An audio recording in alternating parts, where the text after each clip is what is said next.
Hi, it's Canberra here. Hey, there's a couple of questions I want you to ask your MPs. Now, recently we've been sending letters out to MPs asking them why they voted the way they did when the Conservatives put forth a motion about a plan from the government having to be presented of how we're going to end this thing. A lot of what I got back was basically just a boilerplate talking points, and there was very little information or facts contained in it. And actually, a few of the MPs responded with essentially the same template letter. So, again, we can get mired in science, we can get mired in a lot of things. For those MPs that support what has happened and support the vaccination, because that was the overall theme, vaccinations are awesome, it's totally working, it's fantastic. Let's just ask them two simple questions. And you don't even have to go down with studies or anything else. My first question to an MP would simply be this: if these vaccines are as good as they are, why do the manufacturers of these vaccines, why did they require a blanket immunity exemption for any liability caused or any injuries caused by these vaccines? Now, look at the car industry. If you build a crappy car and it causes problems, it's a recall. You can be sued. Multiple things can happen. This is a product people were putting into their bodies. If this product was so good, so awesome, so wonderful, the efficacy of it was great, in other words, it worked so effectively, the safety profile was wonderful, why did you need protection from liability or lawsuits? First question. Second question I would ask is simply this.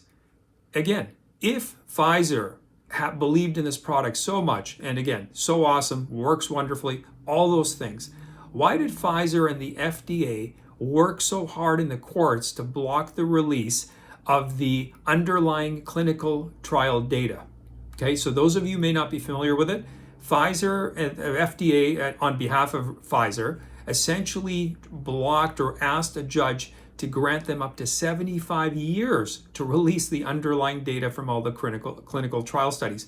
What happened was a bunch of doctors under the Freedom of Information Act requested these documents be released, and the FDA came back with just stalling. Initially, they said, look, we just can't produce it because we're understaffed, takes a lot of people. Eventually, when they lost in that, then they said, no, we just, there's a sensitivity issue, there's critical data, it's protective material, it's proprietary stuff for Pfizer. It was all kinds of things, to the point where it was ridiculous, where they, like I said, asked for 75 years.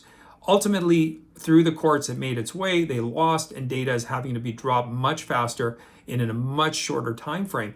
But again, to the MPs out there that you're talking to, ask them, if this product is so safe, its profile is awesome, the effectiveness is wonderful, why would the FDA and Pfizer want to block the release of this? I would think if I have a wonderful product, I believe in it as much as the Pfizer chairman always touts, I would be shouting from the rooftops. I would say, here, read all my data, check it out. I got nothing to fear. The data's on my side, the facts are on my side. Ask your MP these questions. Ask them. Inquiring minds want to know. They should have enough intellectual curiosity to want to know this. You don't even have to go deep in the weeds with knowing this, that. You don't have to be a scientist. You just have to use common sense. Those would be two questions that, if it walks like a duck, talks like a duck, it's probably a duck.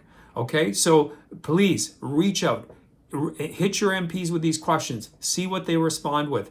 And these people need to be at least challenged on the level of curiosity or involvement that they've committed so far to this. The fact that they bury their heads in the sand, don't even think about these two simple ideas, are worrisome. Okay, so please get out there and do it, and we'll see you next time.